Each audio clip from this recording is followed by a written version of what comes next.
So I'm now gonna share with you my 3 favorite shades from Crazy Color, and it's so hard just to pick 3. Like there's 40 in total, and I could use them all. My first one is Marshmallow. I've spoken about this one already. I really feel like it's kind of the GOAT of the blonde range of Crazy Color, even though on paper it is the palest pink shade.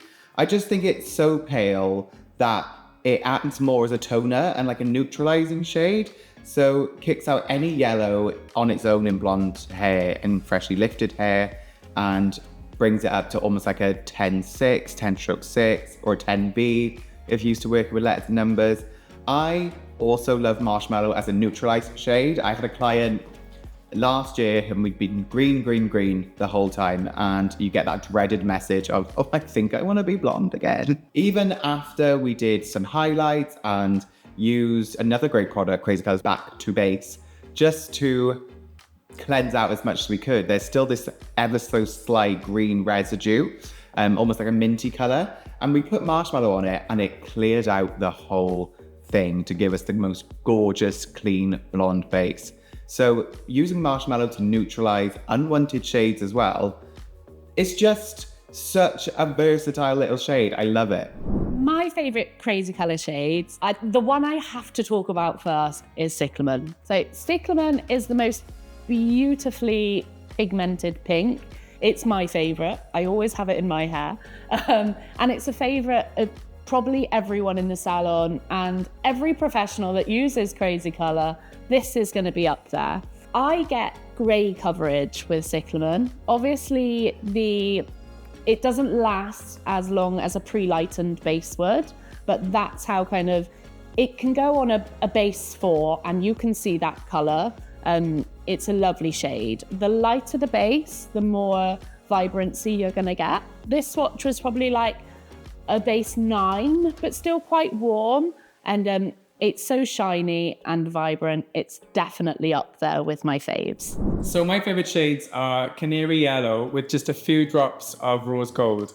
The reason why I love this color is because the Rose Gold kind of dilutes the yellow a little bit, and the metallic reflects kind of give us that really shiny, true egg yolk sunshine yellow. This ideally needs to be on a level 9 or above. But look how gorgeous this shade is, guys. My next shade is going to be Rose Gold. It's my favorite of the metallic range. I think when people think of Rose Gold, some people think of it as more pink toned. Some people think of it as more almost coppery peachy. To me, this is a true Rose Gold. It's definitely in the pink family, but it's kind of got that like muted golden base. Rose Gold is in the name. For me, I like to use Rose Gold as a mixing shade. I don't think I rarely use it on its own. I like to chuck Rose Gold in with my Canary Yellows, and it literally makes like the brightest sunshine yellow. I like to mix it in with a bit of Candy Floss, and the color it makes I have dubbed Percy Pig Pink, trademarked, sorry M&S. And it's just like the softest pink, but it just like makes such a punch when it's all mixed together. And again, going back to my other shade, Marshmallow, mixing Rose Gold in with Marshmallow creates this almost like ballet slipper sort of pink shade, like a barely there pink, but it's so clean. Absolutely love Rose Gold. Love Rose Gold. My next favorite is a pine green. So pine green on the bottle doesn't really look like this color, but I think it's the most perfect forest green. Again, it can go on a dark base. It'll just, if you put it on like a 5 or a 6, it'll look like nearly like a natural black, like a very, very dark green. But then on a base 9, you get this really nice forest green. Another one of my favorites is Pinkissimo with a few drops of the blue power pigments. So this gives us this really true Cadbury purple, and what's great about this is the Pinkissimo helps with the fade out. So the reason I would gravitate to this instead of just grabbing hot purple is because this is gonna eliminate the risk of that green fade. So this is a really, really good shade to grab. And look at that hot purple, guys. And my final shade is Peppermint.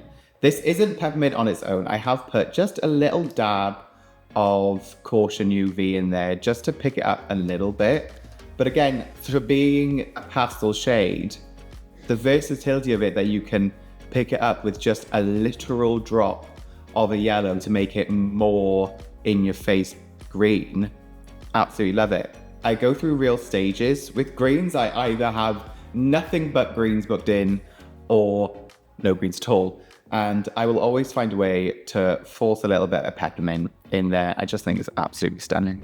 My final favourites to talk about are black and natural black. I'm hoping that you can pick up the kind of the difference in these shades here. So we have natural black on the right here, and then just black on the left. So black is blue based and natural black is green. It's really important to kind of think about these blacks and how they're going to fade out in the hair. If I'm adding like a panel of depth into the hair, I'll often reach for a natural black just because I know the fade out is going to be much nicer.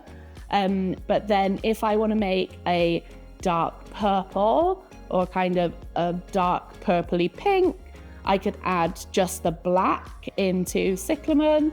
And then that's going to give me that really lovely shade.